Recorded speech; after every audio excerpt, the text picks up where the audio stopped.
வணக்கம் ஃப்ரெண்ட்ஸ். இன்றைக்கி நான் காடை கிரேவி பண்ணலான்னு இருக்கேன். அதுக்கு நான் 8 காடை வாங்கிட்டு வந்திருக்கேன்.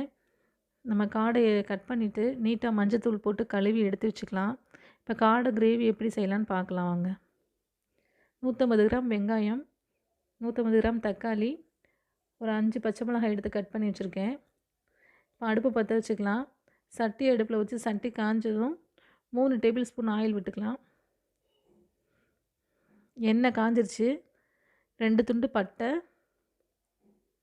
ஒரு அன்னாச்சி பூ, 3 ஏலக்காய், 3 கிராம்பு, கொஞ்சம் போல் சோம்பு, ஒரு பிரியாணி இலை போட்டுக்கிறேன். அது நல்லா பொரிஞ்சு வரட்டும். பொரிஞ்சு வந்ததும் வெங்காயத்தை சேர்த்துக்கலாம். வெங்காயத்தை சேர்த்து நல்லா வதக்கிக்கலாம்.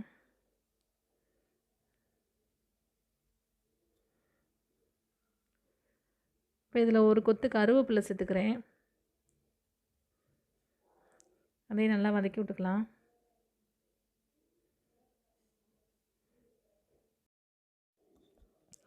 இப்போ பச்சை மிளகாயை சேர்த்துக்கிறேன். அது கூட ஒரு 3 காஞ்ச மிளகாய் பிச்சு போட்டுக்கிறேன். அதையும் சேர்த்து இப்போ நல்லா வதக்கிக்கலாம். வெங்காயம் நல்லா வதங்கணும். வெங்காயம் நல்லா வதங்கினதுக்கப்புறம் ஒரு 1 ஸ்பூன் இஞ்சி பூண்டு பேஸ்ட்டு சேர்த்துக்கிறேன். அதையும் நல்லா வதக்கிக்கலாம். இப்போ நம்ம தக்காளியை சேர்த்துடலாம்.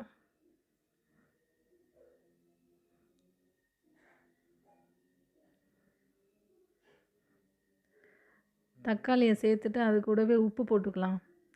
தக்காளியை போட்ட உடனே உப்பு போட்டோம்னா தக்காளி சீக்கிரமாகவே மசிஞ்சு வந்துடும். தக்காளி நல்லா வதங்கட்டும்.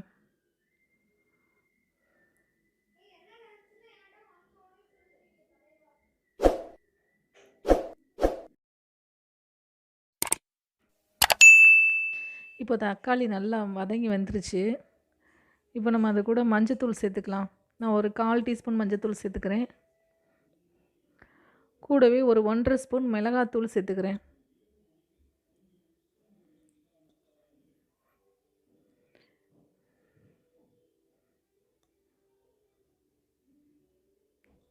நல்லா கலந்து விட்டுக்கலாம். இந்த மிளகாத்தூள் வாசனை போகிற வரைக்கும் நல்லா வதக்கிக்கலாம். இப்போ இதில் கொஞ்சம் போல் புதினா மல்லி சேர்த்துக்கிறேன். அதை நல்லா வதக்கி விட்டுக்கலாம்.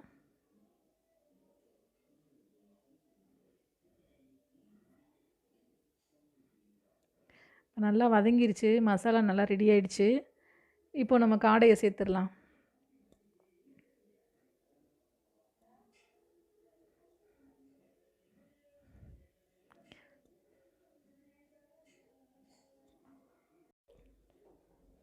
காடையை சேர்த்துட்டு அதை நல்லா ஒரு பெரட்டி விட்டுக்கலாம். பெரட்டிட்டு அதை ஒரு மூடி போட்டு மூடி வச்சிடலாம். ஒரு 6 to 7 நிமிஷம் கழித்து திறந்து பார்த்தோம்னா அந்த காடையில் உள்ள தண்ணியெலாம் பிரிஞ்சு வந்திருக்கும். நம்ம தண்ணி இதில் எதுவும் ஊற்ற தேவையில்லை. அதிலேருந்து பிரிஞ்சு வர்ற தண்ணியிலே வெந்தாவே போதும். காடை சீக்கிரமாகவே வெந்துடும். பாருங்கள், நல்லா தண்ணி பிரிஞ்சு வந்துருச்சு. அப்பப்போ மூடியை எடுத்துகிட்டு பெரட்டி விட்டுக்கலாம்.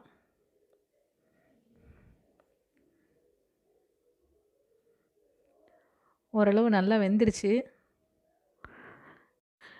இப்போது 2 ஸ்பூன் சீரகம், 1 ஸ்பூன் மிளகு சேர்த்து வறுத்து பவுடர் ஃபார்மில் பொடி பண்ணி வச்சுருக்கேன். இந்த மசாலாவை இப்போ காடையில் சேர்த்துக்கலாம்.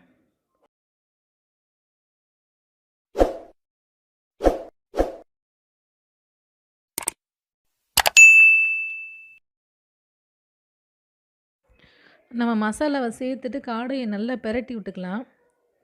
பெரட்டி விட்டுக்கிட்டு அதை ஒரு 2 நிமிஷம் மூடி போட்டு சிம்மில் வச்சிடலாம். 2 நிமிஷம் கழித்து பார்க்கலாம்.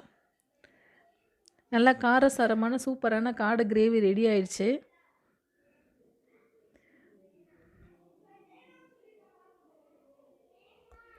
இப்போ இது கூட கொஞ்சம் கொத்தமல்லி தழை சேர்த்துக்கிறேன். நீங்களும் இது மாதிரி வீட்டில் செஞ்சு பாருங்கள். செஞ்சு பார்த்துட்டு எப்படி இருக்குன்னு எனக்கு கமெண்ட் பண்ணுங்கள். அப்படியே நம்ம சேனலையும் சப்ஸ்கிரைப் பண்ணுங்கள். லைக் பண்ணுங்கள், ஷேர் பண்ணுங்கள்.